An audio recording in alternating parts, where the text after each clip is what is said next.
So good evening, everyone. I think everybody here knows me. I'm Rabbi Dr. Juan Marcos Berjuana Gutierrez of Congregation Zohar Yisrael.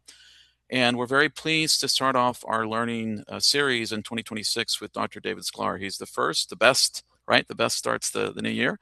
Uh, but we're very excited to have him. I wanted to give him a little bio intro, and he can certainly add to that as he likes. Dr. David Sclar studies Jewish history and culture in the early modern period. He earned his doctorate at the Graduate Center of the City University of New York and has held fellowships at Harvard University, Princeton University, the University of Oxford, the University of Toronto, New York University, and the Center for Jewish History. And his research explores individual intention, communal identities, book history, and the correlation between intellectual and social history. And if I'm correct, you've also edited the book Golden Path. Yes. Maimonides across 8 centuries. That would be perhaps another topic for a future session, which we would love. We're great fans of the Rambam here. But without further ado, I will let you take over. What I've done is I've put the notes that you shared with us, the class notes, if you will, in the chat. If you haven't had the opportunity to download those, you can download those in the chat. And if you have any questions, I think whatever your preference is, we can wait till the end, or whatever style that you prefer in terms of teaching. Okay. Okay. Great. So first of all, thank you very much. I definitely am not going to regard myself as the best at anything. But it's really a pleasure to be here. So I'll tell you, my style is really to work with whomever is in the room. It's hard on Zoom, clearly, but as we go, I really would love questions and comments so that I know who's there, what you're thinking, how to treat this, because anything that we're talking about, and certainly when it comes to this particular topic, you can approach it from a multiplicity of ways, and so it's best for everybody if you just feel free to share and to ask questions, and then we can go from there. Really, Juan, how much time? How should I budget time here? How long do you usually have? So generally we do 45 minutes to an hour, and that can Okay. include questions, whatever is comfortable for you. Okay. We want to be as mindful of your time, but generally that's the average that we. No, that sounds good. It's a good amount of time to get into this. So the first thing I guess I'll say is that the way I approach this kind of work and these kind of talks is both from a historical and from a religious point of view. Ultimately, I am a trained historian and I publish, but these are really the best moments as far as I'm concerned, because there's learning all around, and it's essentially taking history and looking for meaning. The topic of this evening's talk really is revolving around Rabbi Moshe Hayim Luzzatto, who was a poet and a Kabbalist, a great thinker, and there's a lot involved in trying to understand who he was, both historically but also religiously. So I think this is a good opportunity to try to bring together both history and spirituality. So I think the best thing to do. So what I'll do is share my screen and we'll go through texts. But I think the best thing to do is probably to give an introduction as to who this person was. Let's begin this way, actually, if it's possible, because most of you are not showing, like I can't see you, but I'd be curious to know how many of you have ever heard of Moshe Chaim Luzzatto or Ramchal. So if there's some way of indicating, maybe in the chat or some other way, okay, with thumbs up and the like, that would be helpful. Okay. So he lived between 1707 and 1746 or 47. He was born in a place called Padua. Padua, you might have heard of. It's about 25 minutes now, a 25-minute train ride from Venice. In the 18th century, Padua was then the Venetian Republic. Venice was really one of the most powerful city-states and republics in all of Europe. It was in essence its own empire, a maritime empire, but they really also dominated much of the mainland, what we consider to be the Veneto and beyond, and Padua was a significant part of that. Now, in the medieval period, so hundreds of years prior to the Ramchal in the 18th century, so hundreds of years before that, Padua was its own city-state. The Italian peninsula was, just full of city-states. Florence famously was very important when it came to the Renaissance in the beginning of the 15th century, even before really, 15th, 16th century. But Venice became so powerful that it ultimately dominated Padua. The thing about Padua was interesting is that it, in essence, had an older culture, and this is both generally speaking and also when it comes to Jewish history and the Jewish communities that were there. So Padua is famous for two reasons, particularly in the medieval period. One is that there's this very large basilica that was an important place in terms of pilgrimage coming from Northern Europe all the way to Rome. And the other was because there was a university, University of Padua, was founded in the 13th century.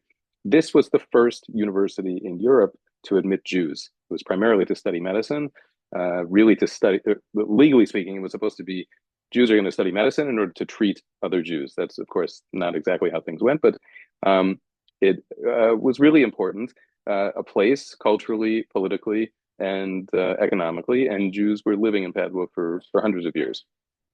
By the time Ramchal came along, the Jewish community in Venice was much, much larger. We're talking about thousands of people, maybe 5,000 people, as opposed to, let's say, in Padua, where there might have been only 800 people or so when we're looking at the first half of the 18th century. But because of the medieval importance of Padua and the community, the mentality of Paduan Jews was not one that was, I'd say, subservient. They did not regard themselves as subservient to Venetian Jews or to the Venetian Republic. This is important. Just keep that in mind as part of setting the stage. Now, Ramchal himself, his last name was Luzzatto. His father and his uncle his father had been born in Venice. His father and his uncle had come to Padua from Venice. There were many Luzzattos all over the place. Some of you might have heard of Luzzatto and may have, of the Luzzatto family and may have heard of Ramchal before, and therefore you might hear that some people, you'll come across people who say, I'm a descendant of Ramchal.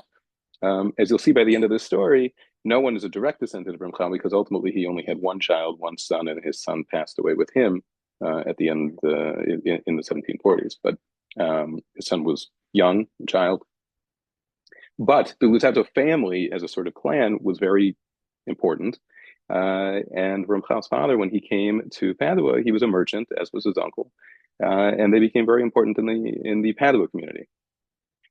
The context for what we're going to talk about and going to learn about really was something that I think you already discussed as a community recently, which was the Sabbatian movement. I know that you had Professor Matt Goldish recently, and not several generations, maybe two generations, several decades before Ramchal came along, there was famously really the most important messianic movement of the early modern period, really going back to probably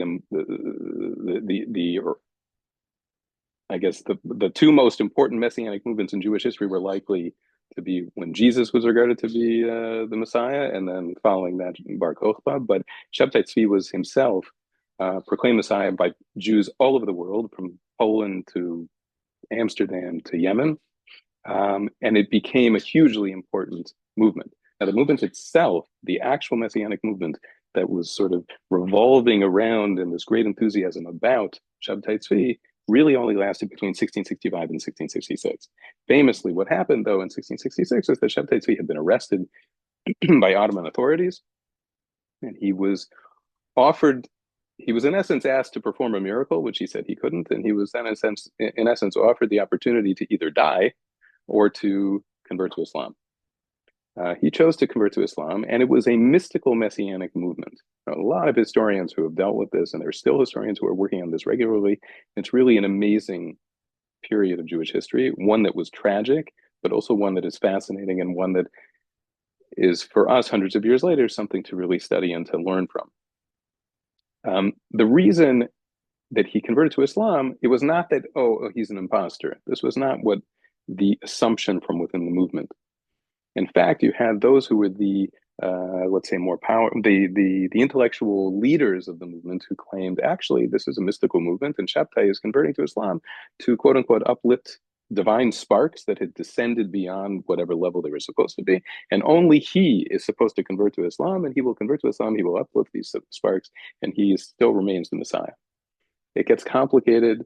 as to what that means and how Jews responded. Most Jews, if we're regarding that there were, a huge percentage of Jews really hoped that the Messiah had arrived, most, upon hearing, and we're talking about, news traveling by months, not in an instant.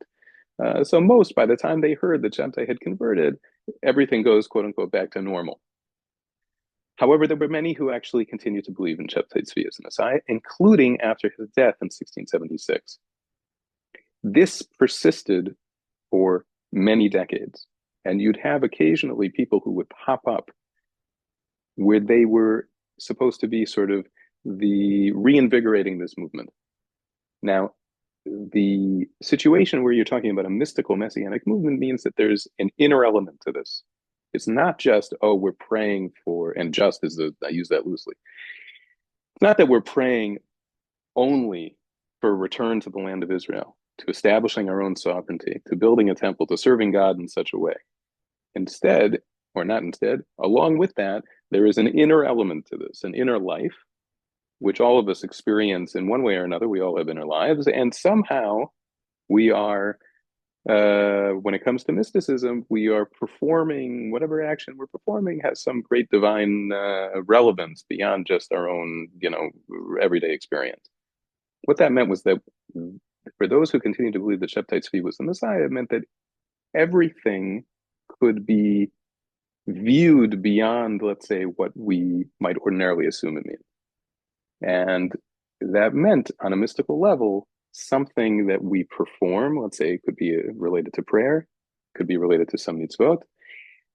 It has a particular meaning that we understand in a sort of nominal way, in a normal way, but then there's going to be some other deeper level of which we may want to attain. Okay, so keeping this in mind, by the time Ramchal came along, and this time this young man named Moshe Hayim Luzzatto came along in Padua in he was born, as I said, in 1707, there was a palpable spread and an interest in Kabbalah. There had been an interest previously, but the fact is that there was more of an interest in Kabbalah, especially in northern Italy, in the end of the 17th century and the early 18th century. And sometimes that interest in Kabbalah was related to Messianism, and sometimes that Messianism was related or directly connected to Shabtai Tzvi, to what had been this movement. That movement that, in a broader sense, that collapsed in 1666 actually continued, persisted sort of underground for decade after decade, until, frankly, there's still remnants of it, so to speak, but that's not really the topic of this conversation. When Ramchal came along, as a very young man, as a teenager really, he was clearly an exceptional individual, and he took to Kabbalah even at the age of, let's say, 12, 13, 14. Now, there's a lot to this in terms of who his teacher was and who his teacher's teachers were, but somehow he very much was able to throw himself into Kabbalah. And that interest in Kabbalah meant, at that time, in that context, in Padua, it also meant an interest in Messianism, meaning we could all sit here together and study something, let's say from the Zohar, since your congregation is called Congregation Zohar Yisrael. We could study something from the Zohar and we can try and understand it. Even in a mystical way, even related to something, beyond ourselves, but we can also relate it to ourselves, individually and then beyond communally. But the fact is that to relate it to some messianic moment is quite something else. What Ramchal, as a young man, started to get into was an interest in Kabbalah on a communal level that was tied entirely to Messianism. So this is sort of some general introduction that I now want to start with looking at the text together. So I'm going to share my screen so we can read this together. I'm going to close these things. Okay. So as I just said before, you had a situation where Padua was separate from Venice. It was connected politically speaking, but you were talking about a community that was, in essence, separate, had its own important self-image, and by the time, there's a lot we have to skip over, but you can just imagine Ramchal as a very young adolescent. There's no real quote unquote adolescence at this time in the sense of like a teenagehood, but he was about 14 or 15 when he had already learned some Kabbalah, in fact, maybe quite a bit, but he became aware of a group of young men who were older than him, but still of his now this young generation. And they would meet to study Kabbalah in a sort of separate room from one of the main synagogues. Now, as opposed to Venice, where I described you had thousands of people, the Venetian Jews were not a single community. You, in essence, had a multiplicity of communities. You had two different Sparta communities. You had one Ashkenazi community. You had an Italian community. They all had separate synagogues. If you go to Venice today, you can get a tour of the ghetto and you can actually see at least four of these synagogues. In Padua, you did have three synagogues, but they were functioning all together as one communal unit because, again, we're talking about a much smaller community. In the main synagogue, that was the Ashkenazi synagogue, and the Luzzatto family was technically Ashkenazic. Uh, this young Moshe Chaim became aware of this young group, and they were called Mevakshei Hashem. They were seekers of the Lord, and they would spend their time studying Kabbalah, and he joined them. Now, in 1727, something spectacular happened. We learned this from later reports from a couple of years later. But as he was in 1727, he was by then 20. He apparently, at least as it was reported, had received some spiritual access to what's called a Magid. A Magid meaning some heavenly voice that is going to teach him some secrets to the universe. That group of Mevakshei Hashem actually disbanded. They no longer met inside by then. They no longer met in this separate room in the Ashkenazic synagogue, and they reformed with Moshe Chaim as the core of it. They reformed a group in the Luzzatto house. So it's not that this group disbanded and that's it, everybody went off their separate ways, or even that there was a breaking apart of something, or that there was a disagreement. In fact, you had Mevakshei Hashem, they disbanded only to reform with Luzzatto at the core of it in the Luzzatto house. That move away from the synagogue and with him at the center meant that they were now a part of something new. They were forming something new because of what he was bringing to the table. Apparently, as the way it's regarded within the way it was regarded within the group was that he now had some access to this revelation, and this revelation was something that was not just new and impressive, but in essence allowed him to find answers to anything and everything, in the universe. That, let's say, if we had a question, we could go to him, so to speak, and then he would have the answers. How would he have the answer? We don't know, but this is how it was regarded. This entire enterprise was tied to the Messianism. They now saw themselves, this interest in Kabbalah, this revelation that he was now experiencing, was tied to the fact that Messianism was still in the air and was very important to these young men, and that they saw themselves as actually there to fulfill this great messianic moment. It gets very, very interesting, and there's only so much time that we can spend on this particular thing before we can get to the actual point of what we can learn together here. But just imagine this. This young Moshe Chaim saw himself in this revelation as another Moses. He actually saw himself as a reincarnation and ultimately as the embodiment of Moshe Rabbeinu, receiving a Torah Chadashah, a new Torah. And members of the group, other young men, each fulfilled a particular role in this messianic experience. There was a man named Isaiah Romanin. He was Mashiach ben Yosef. There are different messiahs.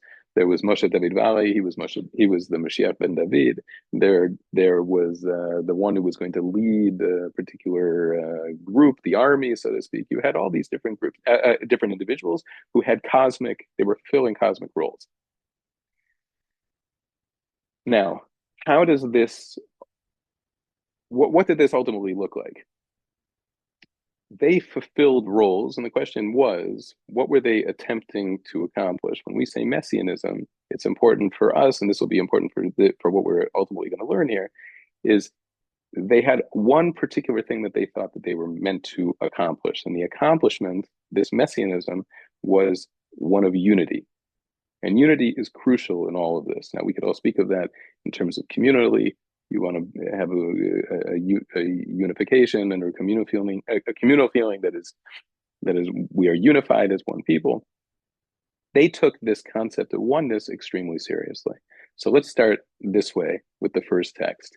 The group actually formed their own list of protocols that since I had mentioned before, that they reformed as a group specifically in the Luzzatto household, and they had a very clear hierarchy where there was the core group, Ramchal was at the center. You had the others who each fulfilled their own roles. There was this core, and then they had additional people who sort of came in secondary, and then you had other people, part of the community, as they heard about this, that they could join. But they would have to join as long as they were willing to follow the protocols. It was not it was elitist in the one sense, where you can imagine there's a hierarchy, and you can imagine that not everybody is capable of studying Kabbalah in the way that they're doing it.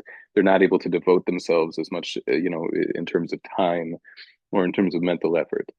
But it also was there was a unified message and a sort of, if I can use this expression, a socialist Kabbalah, where they wanted everyone in Padua to be aware, and they wanted it open so that anyone could participate at any time. So, how did they start these protocols? They started this way. I'm going to read in English when we're going through these texts, but we'll just start this one with the Hebrew because I think you can get the feel of it. So, Eile divrei habrit, these are the elements of the covenant. HaChokim, HaMishpatim, VeHaTorot, Asher Kiblu Aleihem, HaChaverim HaKedoshim. So these are chukim, there are decrees and statutes and teachings that the holy colleagues, meaning those who were involved here, have come together to establish. No, asher ba'u al hachatom, l'kayem aleihem l'shem yichud kudsha brichu, u'shlinte kulam. And then they come together to establish and uphold for the sake of the Holy One. We do so as one man. This is here later. Ki na'asu kulam liyot ki ish echad. We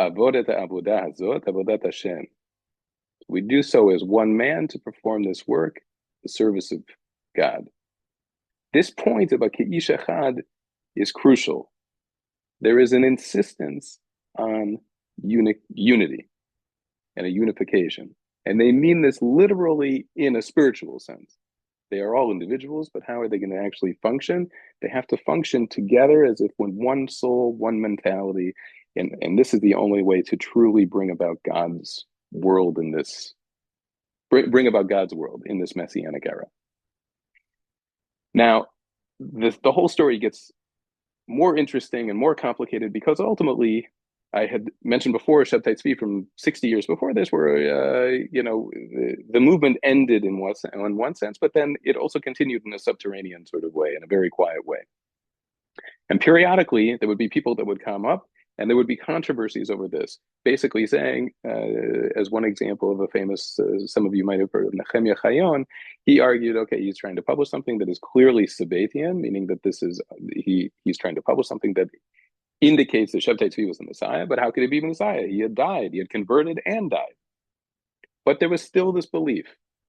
And so that you had rabbinic controversies over this, where you have people who are saying they are rabbis, saying they are, let's say, presenting a normative Judaism, but in fact are offering things that the rabbis are regarding as heretical. Not just novel, but in fact are saying, no, Shabtai Tzvi remains the Messiah, and so forth.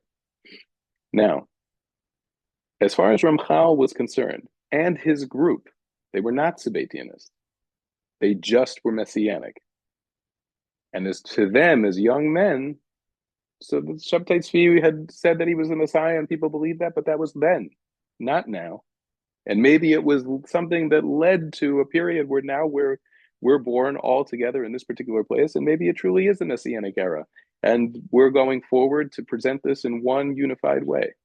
They were extremely enthusiastic to such a degree that there was a young man who had joined the group. His name was Yekutiel Gordon. He came from Vilna. He had arrived in Padua to study medicine at the University of Padua. Remember, I mentioned the university before. But as he was there to study, he actually was living in the ghetto in Padua, and he became connected to Ramchal and the group, and he became more interested in what they were doing than in actually studying medicine.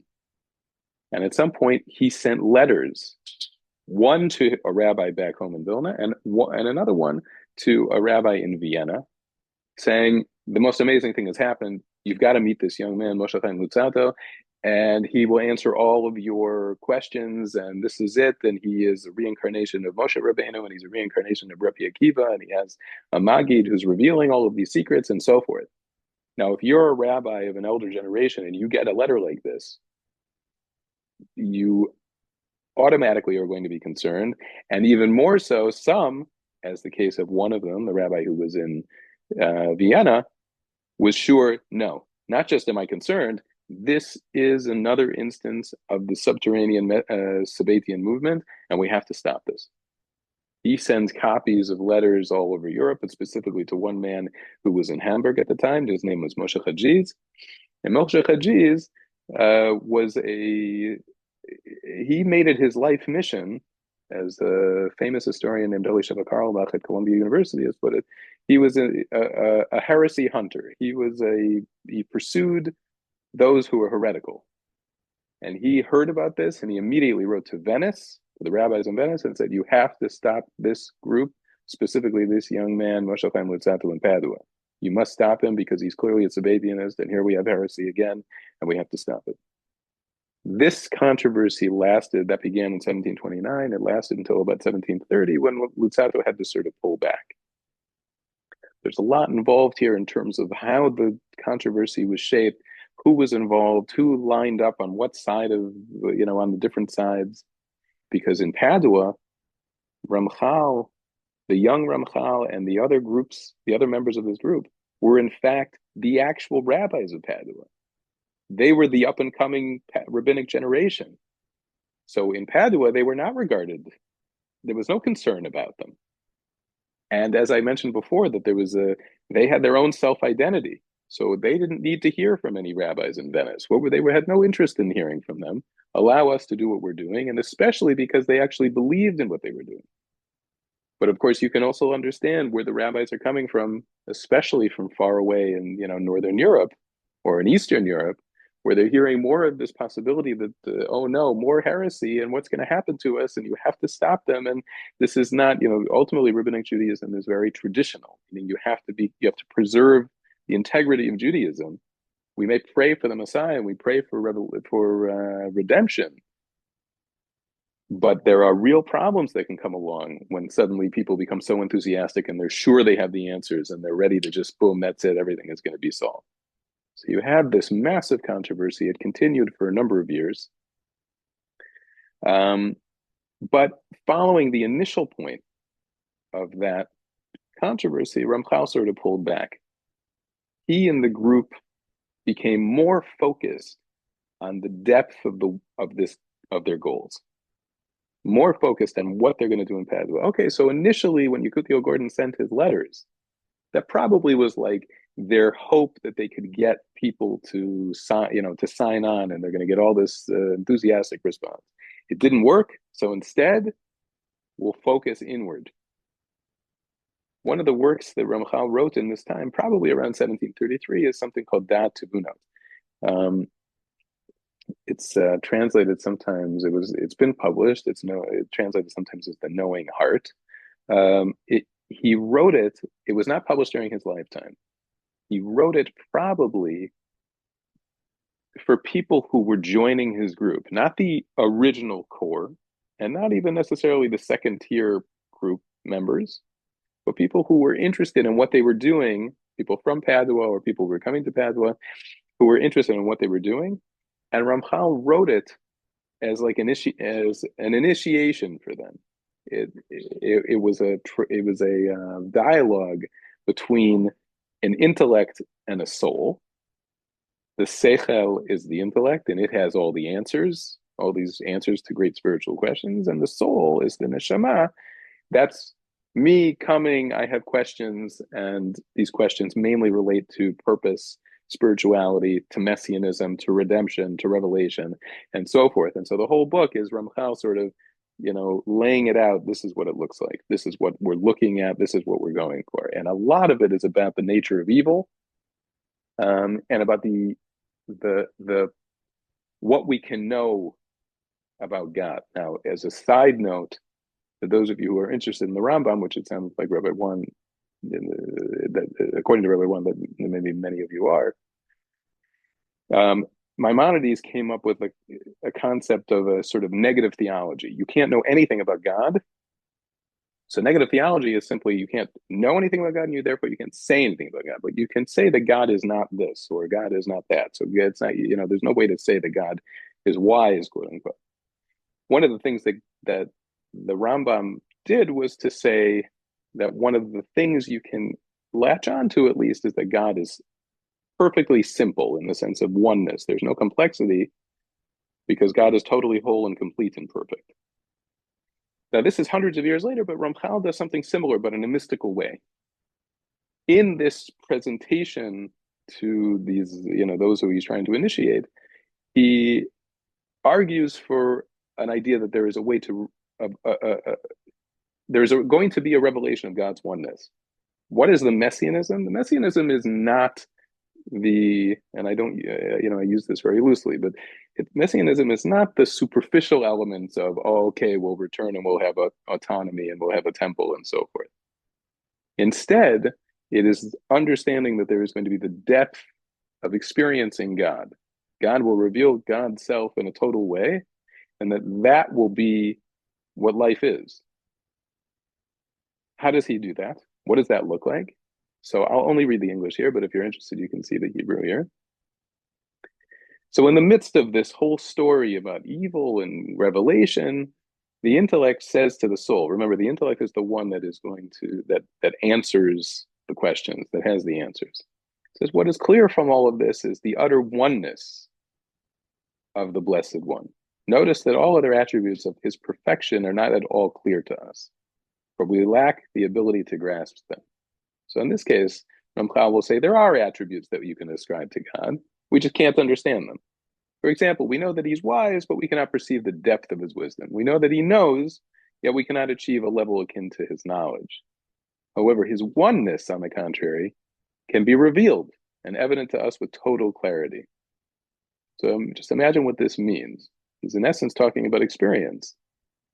It follows from this that it is not enough for it to be merely clear to us.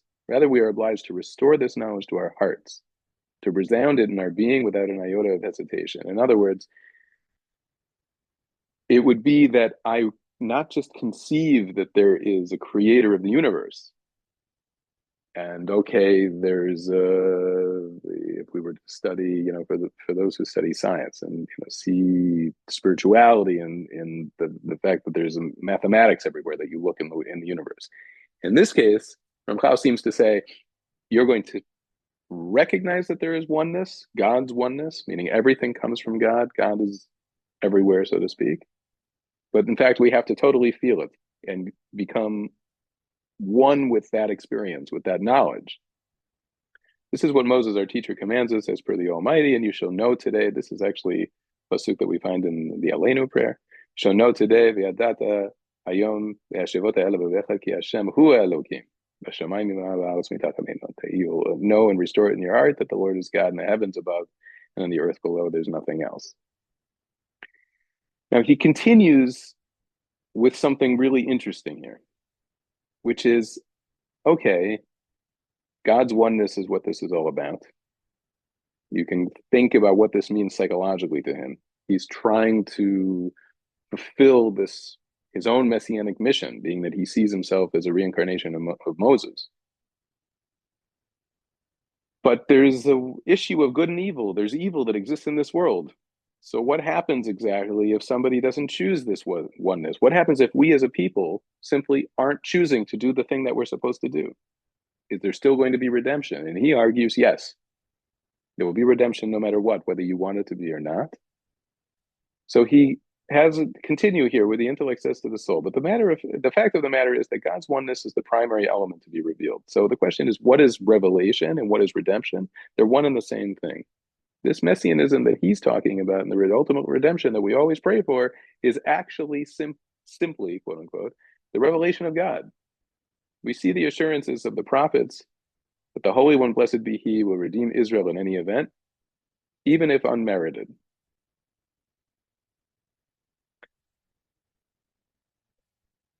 I just see a question here. Were these the crypto Sabbatians embracing Ramchal's views? So we're going to get to this in a second, I think. If so, here, let's continue. There's going to be this revelation, even if unmerited, and that he will remove the evil inclination from mankind and compel men to serve him. All of these things refute the idea that the world is based on reward and punishment and free will. If the intention was actually to base the world on free will and reward and punishment, whereby the world would continually contain men freely acting as righteous or wicked according to their wills, with good being meted out to the righteous and evil to the wicked, it would be necessary to maintain this as a perpetual state without interruption. So in other words, we might assume that there's reward and punishment, but to the Ramchal, there is no such thing as reward and punishment in this world, because we know that there are good people who are not rewarded, quote unquote, and evil who are rewarded with good, so to speak. This would be the case if the Holy One, blessed be, desired to rule with the attribute of judgment, to forever quantify his creatures accordingly. However, we know that this is not so, for we demonstrated from the biblical verses, and the words of our sages make clear that in the end, freedom of choice will be removed from mankind and evil will cease to exist in the world. And he uses a sort of a proof text. The evil, in essence, that he's describing is something that God has allowed to exist and possibly even created, and it all is based on perspective. Is evil really evil, or am I understanding that it's part of this overall plan? What is the overall plan? The overall plan is that God is going to reveal God's self entirely. There's going to be total oneness. The oneness of God, the oneness of the universe, the oneness of humanity, the oneness of the Jewish people, and the oneness within the self. And this is something that is manifested over time through this revelation and through this long process of existence. That means that evil sometimes exists to perpetuate this plan. It is a part of the plan. So that ultimately, if somebody doesn't choose to be a part of this, well, it doesn't really matter because in the end, the revelation is there anyway. So what's the point exactly? The point is that we can choose to be a part of this. Each of us can be a part of this. And how do we do that? We do that through loving and fearing God. Now, this itself could be its own very long talk. But with relating this directly to the Ramchal's experience, I mentioned this controversy. The controversy did not go away. He tried to publish something, not exactly this, but something similar. And again, even as things had quieted down in 1730, 1731, by 1734 and 35, things were very, very, very bad for him. He wasn't able to publish. There were rabbis all over Europe who were hounding him. Although he had the support, that same support in Padua, something psychologically perhaps was not what he wanted, and he decided to leave Italy. And he went to Amsterdam, where he had a brother. And on the way to Amsterdam, he stopped in Frankfurt, and he was surprised by his experience in Frankfurt. Essentially was an attempt to suppress him. And over the next several months, in 1735, but going into 1736, you had letters from about a dozen different rabbinic communities, rabbinic leaders throughout Europe, that were written essentially excommunicating Ramchal, the group banning him from publishing, insisting that people should not be studying Kabbalah. It wasn't that he had done anything so recently, but it was that back in 1729, we knew that the rabbis were concerned that here he is as a potential Sabbatianist, talking about revelation, talking about himself and his group as messianic and having a new Torah. But he made it to Amsterdam, and he ultimately found a respite among the Portuguese community, former conversos who had understood a thing or two about being hounded. Now, having said that, it's much more complicated than simply that, because you had many people previously in Amsterdam, a part of the Sabbatean community, a part of the Portuguese community, who had been Sabbatianists, and famously Rabbi Ayalon, who had died in 1728, he was the Portuguese chief rabbi. He himself had been a Sabbatianist. But Ramchal, now in Amsterdam, arriving there in 1735, decided, after being hounded, that he was going to approach all of what he was dealing with in a new way. And this decision to adapt is something very, very interesting to me in trying to understand the meaning of this and of his own biography. Because here you have somebody who really thought of himself in terms of uniqueness, that God has made him to be this way, that his group is set in a particular way messianically, that this is meant to be in a total way. I'll give you one example that I hadn't mentioned previously. One of the concerns of the rabbis before, back in 1729, when he was with that first element of the controversy, was what is this that he's talking about? This young man is talking about having a magid, and that he has this revelation. He's not even married. He doesn't have a beard. What kind of Kabbalist could he possibly be? He's a young kid. The idea that he wasn't even married was a significant issue here. So what happened? He ultimately did get married. He got married to the daughter of the chief rabbi in Mantua, who was a supporter of his. Now remember, his name is Moses. I'm wondering if anybody can guess what the daughter, the woman who he married, what her name was? Tzipora. Tzipora being the name of the biblical Moses, of his wife. So when Moshe Hayim Luzzatto married Tzipora Finzi in Italy, the group actually saw, here's truly evidence of that this is God driven, and here they are as this, representing revelation in the Messianic era and so forth. But Ramchal's decision upon arriving in Amsterdam was essentially to adapt, to change his approach. He was not going to continue to proclaim himself in this Messianic realm, and instead approach things much more quietly. He looked specifically to the Portuguese community. They are now the people he's going to teach. And over the next 8 years that he spent in Amsterdam, he focused his energy not in this deep way that we're describing. There's incredible depth to this, but in essence, he wrote everything that he wrote in Amsterdam related to more like introductions to Judaism, so to speak. One of the most famous things that he ever wrote, which wasn't published during his lifetime, is called Derech Hashem. Derech Hashem is in essence like a chapter by chapter introduction to Judaism. And it worked very, very well. If he did not publish it during his lifetime, but it would have worked very, very well for the Portuguese Jews who were in essence new to rabbinic Judaism. One of the things he said in the midst of that, in this first part, was the importance of loving and fearing God. And that gets to the meaning behind it, what this change is. He says this: one must strengthen his love and fear of the Creator. He should not consider the great loftiness of his blessed name. He should consider the great loftiness of his blessed name and the extreme depravity of man. In other words, it doesn't have to sound as negative as it is. Just think, or it doesn't have to mean as much negativity as you might assume. Basically means we're created beings. There's a creator. How can we possibly relate to God? Know what we are. And he should humble himself before the blessed name and be self-effacing before his majesty. In so doing, he delights and yearns to be among those who serve him, to exalt in his praise and be exalted in his greatness. These traits, love and fear of God, are powerful means and draw man to the Creator, illuminating material darkness, igniting the radiance of the soul, and raising man step by step until he attains a state of closeness to the blessed name. In essence, recognize that there's just a basic goal here: humility before God. And humility before God means a whole new world can open up.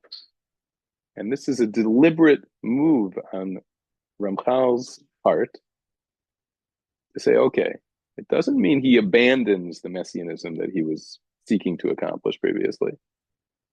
But if there's an overall goal that is not set by me as an individual, but by God, the Creator, and that overall goal means that there's going to be good and evil that intertwine at various points, and we have to figure out where we are with all of this, if his revelation was rejected by the general public or by the rabbis, the rabbinic leaders of the time, then who is he as a young Ramchal? Who is he to reject their rejection?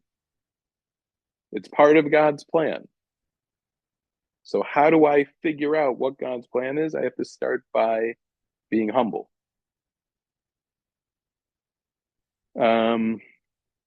This next thing I think we'll skip because there's not a lot of time, but he deals with this issue of love and fear of God, that is. And the fear is my father is on here. My father just said this since I was little. Fear is not fear in the sense of like, oh my gosh, I'm terrified, but in essence, awe, and the awe of the majesty that we're talking about here. So the most famous thing that he published during this time and became really important for Ramchal's reception ultimately is a pietistic text that's called Mesilat Yesharim, which is the path of the just or the straight. And it's based on a Baraita, on a rabbinic text, a Mishnah, a text from the time of the Mishnah, which is like a ladder of saintliness. And this is from a rabbi in Pinchas ben Yair, and he said Torah, meaning Torah study, leads to vigilance, so that's zehirut, and then that leads to zerizut, which means doing things. That means alacrity. It means doing things quickly, and that leads to nikiyut, which means like cleanliness or blameless, spiritual cleanliness, and that leads to prishut, which means it's like separateness. It means like an internal separateness, and then tahara, which means purity, and that leads to chasidut, which is like piety, and that leads to anava, which is humility, and ultimately to yirat chet, which is the fear of sin, and to kedusha, which is the sanctity, and ultimately to ruach hakodesh, as if God is then going to can reveal. There's revelation to the individual. This is something that came from Pinchas ben Yair, and Moshe Hayim Luzzatto uses that as the blueprint for describing an entire world of piety in this text called Mesilat Yesharim. Now, the famous text that people are very aware of with Mesilat Yesharim is a very, very difficult text to study. Studied in many yeshivot. Young men in the yeshiva especially are they take it upon themselves, or they're expected to study this thing. And I have to tell you, it is extremely difficult. Most people don't get through it. It's like almost feels like it's like a burden to try and deal with this. But the fact is that Ramchal wrote a different text when he was in Amsterdam in 1738. The text that we have today was something that was published during his lifetime in Amsterdam, but it was edited. The original text was a dialogue. Remember, I mentioned before that we had a dialogue, the intellect and the soul in Da'at Tivunot. This dialogue is between a chassid and a chacham. The chassid is, in essence, himself. Ramchal sort of puts himself into this character, chassid. And the chacham is a prototypical rabbi. And it's possible that this chacham, in fact, is the prototypical rabbi who was opposed to himself. How do I know this? Because the whole thing begins, we have it in manuscript and it's now been published, but it begins with a narrative that in essence shows that Ramchal, when he was writing this pietistic text in Amsterdam, it was like a cathartic work for him. He was like working through all the things that had just happened to him. And it goes like this. This chassid, this chacham is this rabbi who's so knowledgeable and so he just can't get enough, but he never has enough. He never has the answers to what is involved with the purpose of life. And he says, oh, if only I could meet, I just discovered there are these guys, they call themselves chassidim. We're not talking about Eastern European chassidim, we're talking about like pietists. And in the narrative, he's saying like, oh, if only I could see like one of these guys, like, and I could talk to them for 2 or 3 hours, and then I'll figure them out, and then I'll move on from them. It's like an insatiable appetite to know more, but as if he's going to understand the totality of a human being and or a whole group in a 2-hour conversation. But the way the Ramchal presents it is, in fact, the chacham is arrogant for thinking such a thing, and the chassid is the one who actually has the answers. What happens? The chacham bumps into a chassid, He says, okay, so tell me what it is that you do. The Chassid says, nothing. I serve God. What can I say to you? And the Chacham says, but he turns to the Chacham and he says, Chacham, tell me, what can I learn from you? And the Chacham responds arrogantly, you could never learn you don't have enough ability and you haven't learned long enough to understand all the things that I know. So then the Chassid says to the Chacham, okay, yes, Rabbi, but um, can you tell me what love and fear of God is? And the Chacham's response is, well, of course, it's easy. We all learn this when we're 5 years old, love and fear of God. Boom, that's it. And the Hasidah says, okay, so explain it to me. And the Chacham's response is, I can't explain it. It's like a setup. And the setup then is that the Chacham suddenly becomes the student of the Hasid. So the Hasid says this, I see that Moses, our teacher, when imparting what is truly obligatory and appropriate for us, said, and this is these two psukim from Deuteronomy. He says, "V'ata Yisrael, ma Hashem Elokecha shoel me'imach." And now Israel, what does the Lord your God require of you? Just imagine Moses speaking to the people of Israel before, this is Deuteronomy, before they're going to go into the land of Israel, before he leaves them. He says, what does God expect of you? Except to fear. I'll do this in Hebrew because it's better. Ki im li'orat Hashem Elokecha, so that's fear of God. Lalechet b'chod derachav, that's here, to walk in his ways. To love him, and to serve the Lord your God with all your heart and with all your soul. And then the next pasuk is lishmor et mitzvot Hashem et chukotav asher anochi mitzavecha hayom tov lach. And the fifth piece of that is, and to keep the commandments of the Lord and the statutes, which I command you this for the day. I command you this day for your good. And then the Chassid continues, thus the observance of all the commandments as a whole. So the lishmor is the observance. The sum of the laws and halachic rulings you have studied is only one of the matters mentioned in this verse. But four more elements are mentioned there, namely fear of God, walking in his ways, love of God, and service of the heart. Besides deep knowledge of mitzvot performance, four additional things must accompany the deed for its proper completion. In order to fulfill his will, blessed be he. Yet you, and he's now saying to the Chacham, by your own pronouncement, have dealt only with one and ignored the other four. What's the one that he's spent his time on? Only on the being Shomer Mitzvot. Now, the Chassid in this case is not saying you're not supposed to be Shomer Mitzvot. Of course you are.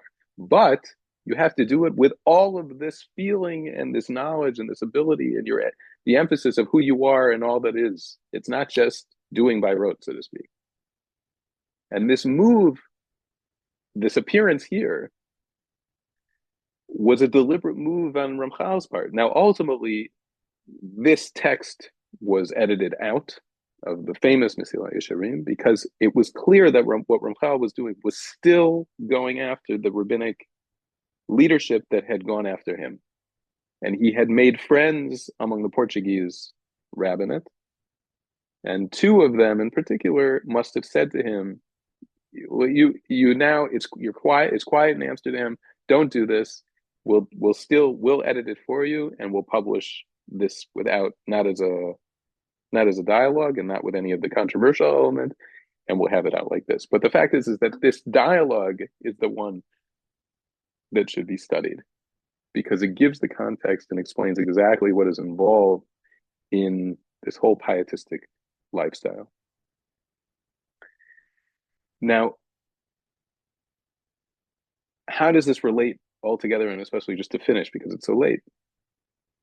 We're talking about a person who began his young life with the deep spiritual emphasis, a study of Kabbalah tied to Messianism, saw himself as this messianic figure, saw that there was a rejection of such a thing, saw the rejection and publicly of him.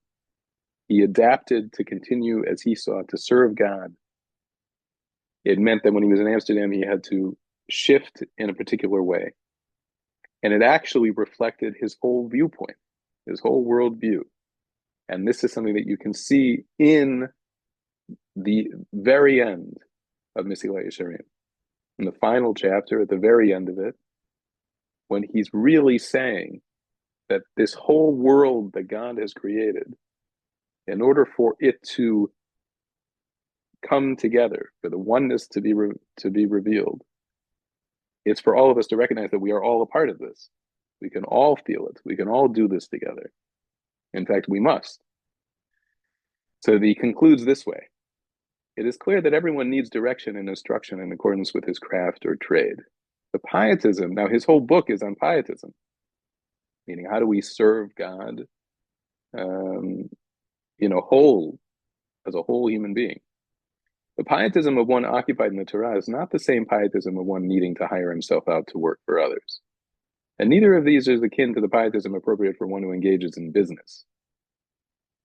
Meaning, you have different types of people. Somebody's going to be in business, like his own father.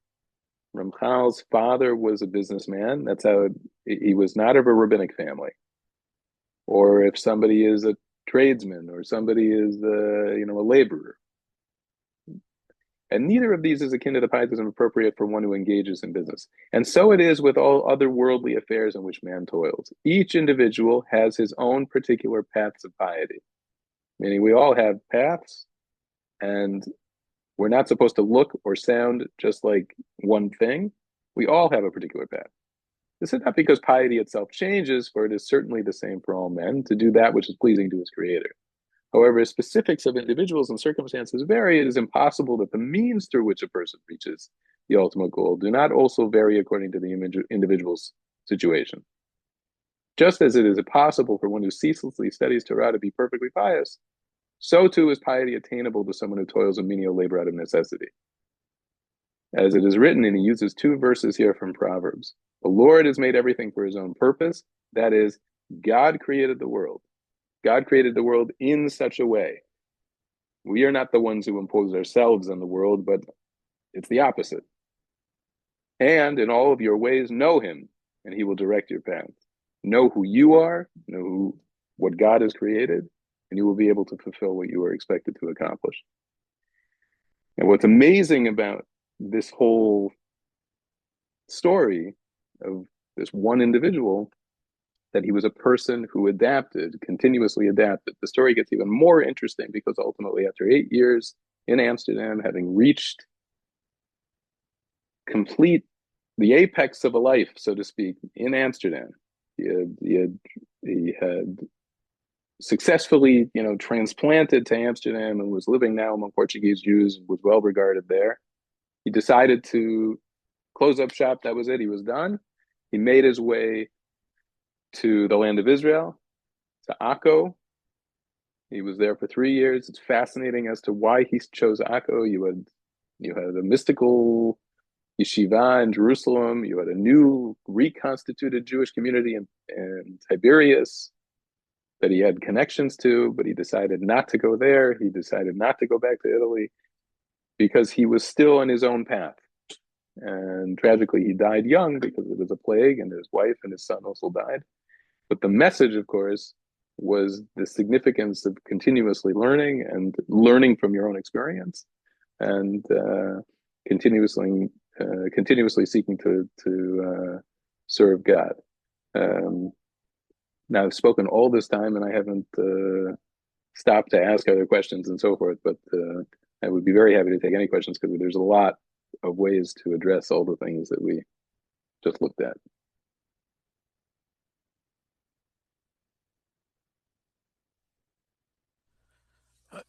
Dr. Sclar, I am curious about the question that I asked initially about the reception of the Ramchal's view by those individuals that we believe were secret Sabbateans. Do we have any information on that? Right.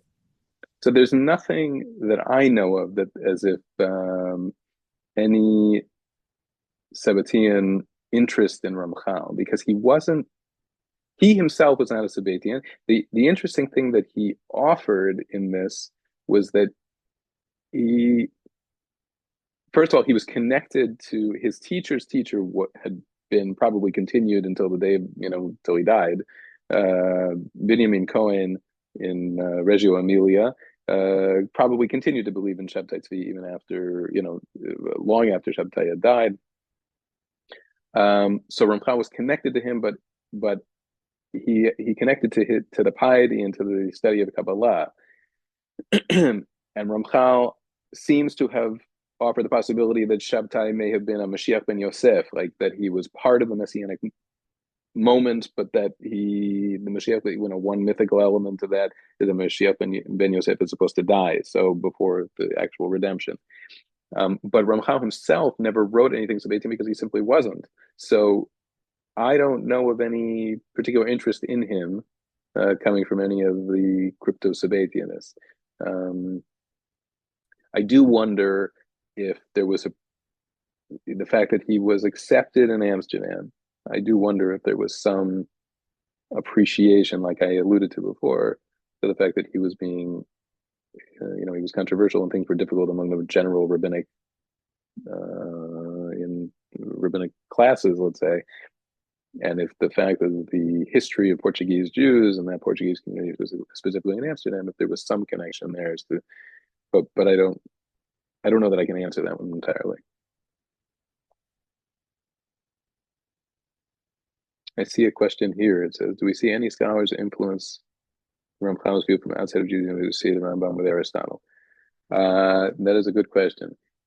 So Ramchal, eh, okay, so no one in particular that he looked to directly, like the Rambam clearly was working sort of with, through, and against Aristotle, and trying to figure out exactly what do I do with what we regard as our tradition and the fact that Aristotle is, the greatest thinker that ever lived.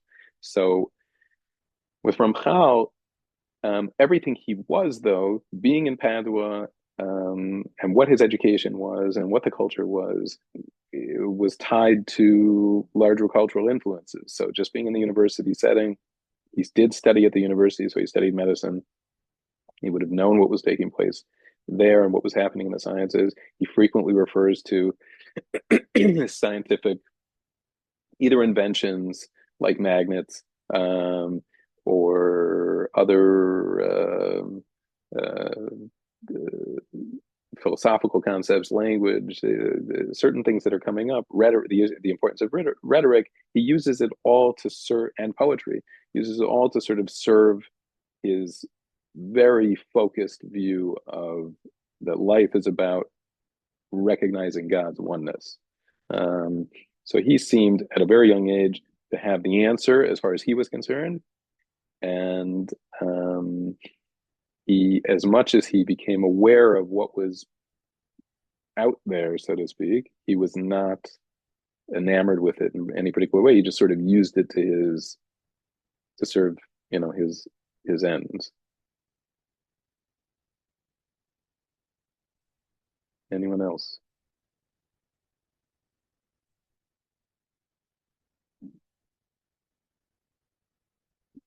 Anything?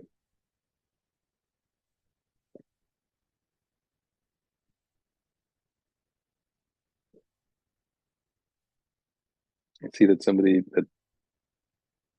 that Stephanie wrote, "Mesilat Yesharim is a meaningful work, changed your life, changed your life."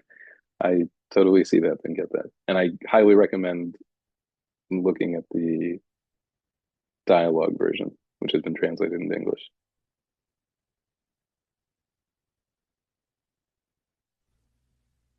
Well, Dr. Sclar, I want to thank you for the incredible presentation.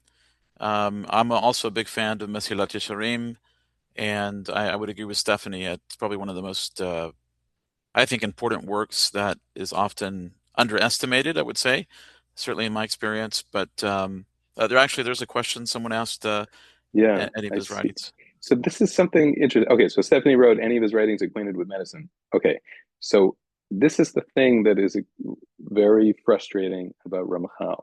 He, in the midst of anything that he's writing, will like throw out an example.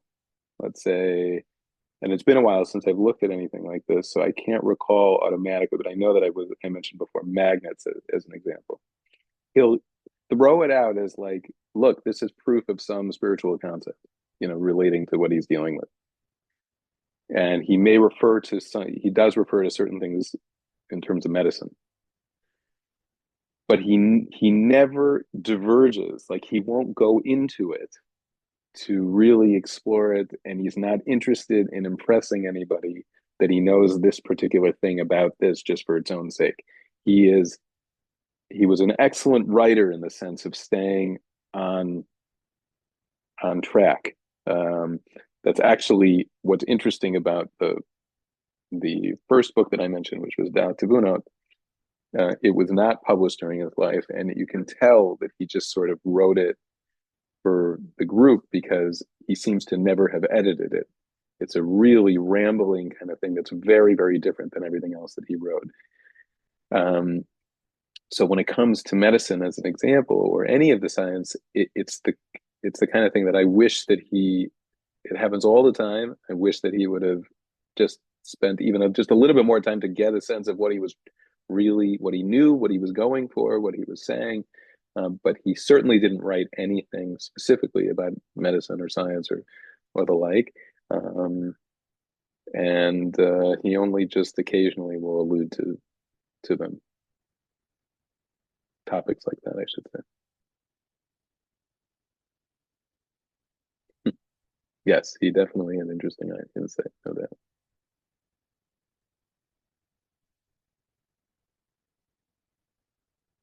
Okay, I see another question. What's the greatest contribution of the Ramchal to the Jewish community beyond his writings, and which part of that legacy are we responsible to continue today?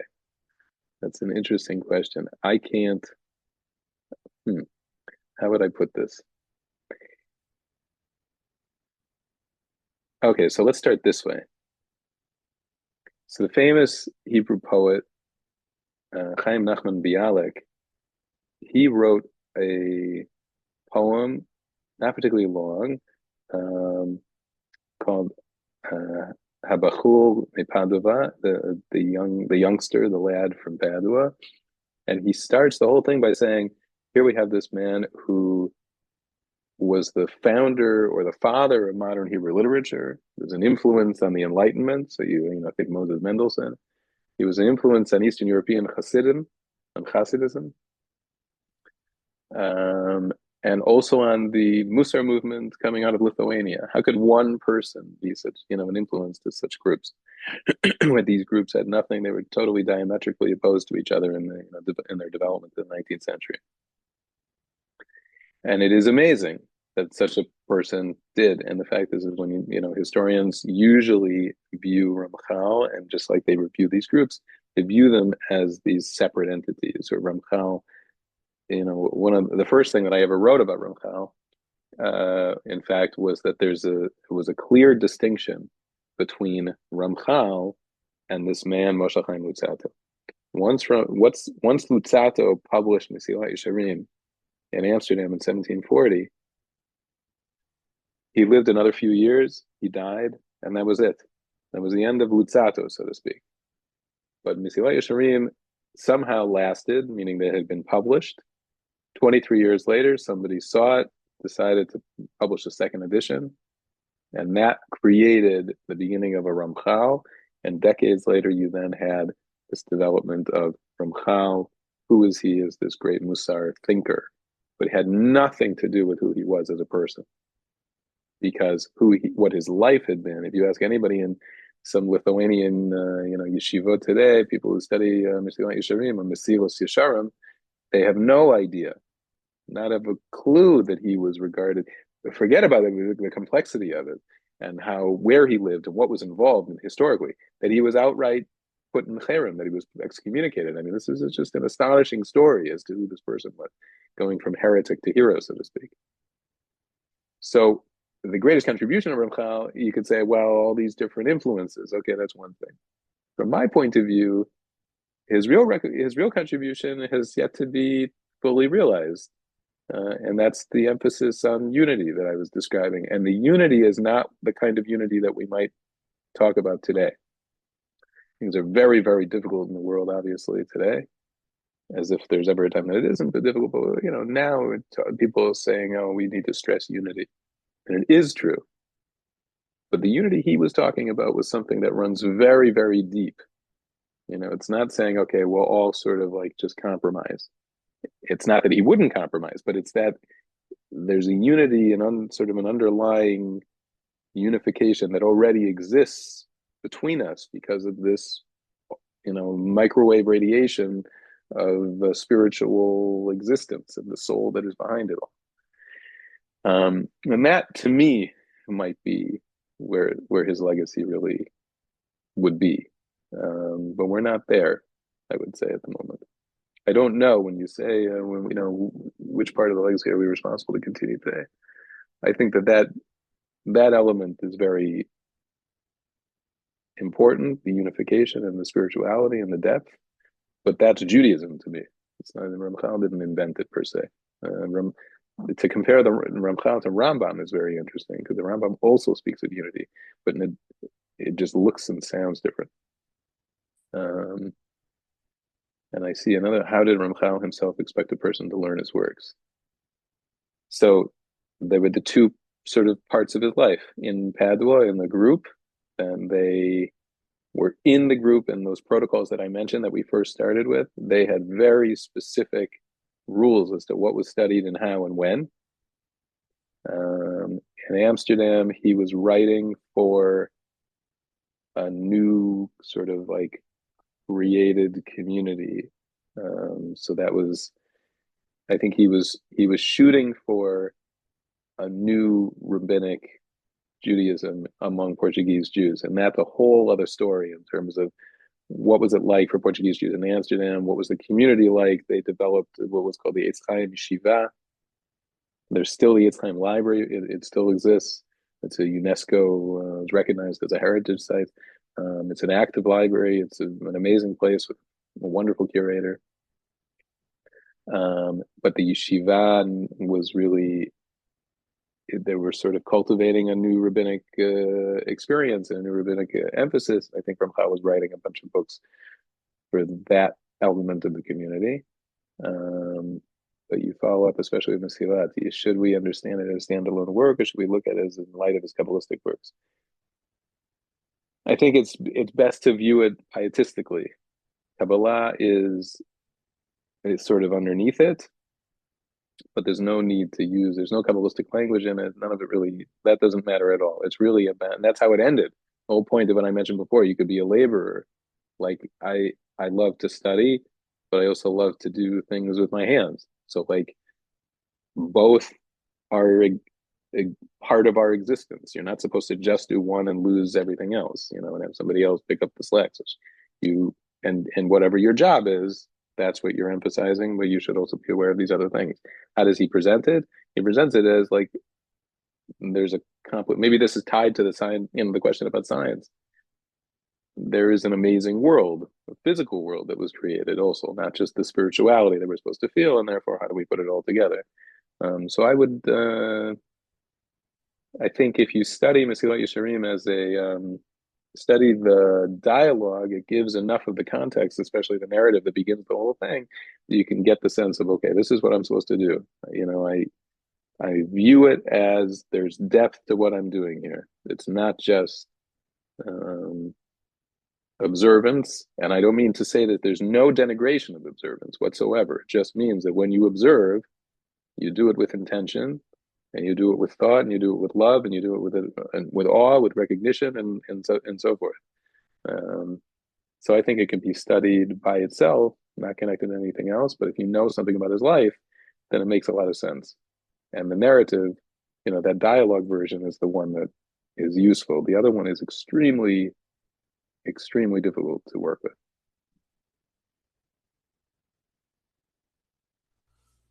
Well, Dr. Sclar, thank you so much for the time. It was incredible. I really enjoyed it. I think everyone Thank else you. obviously can see the questions. Hopefully, Bezrat Hashem, in the future, when your schedule opens up, we can maybe revisit and maybe expand on some of these ideas. I'd love to hear about the book that you edited. We're always up for more Rambam and any other areas that you want to investigate in the future. So many thanks from us, and it's a It's a pleasure to pleasure. have spent time with you, and we look forward to the future. Thank you. Me too. Thank you very much. All right. Goodbye. Thanks, everybody.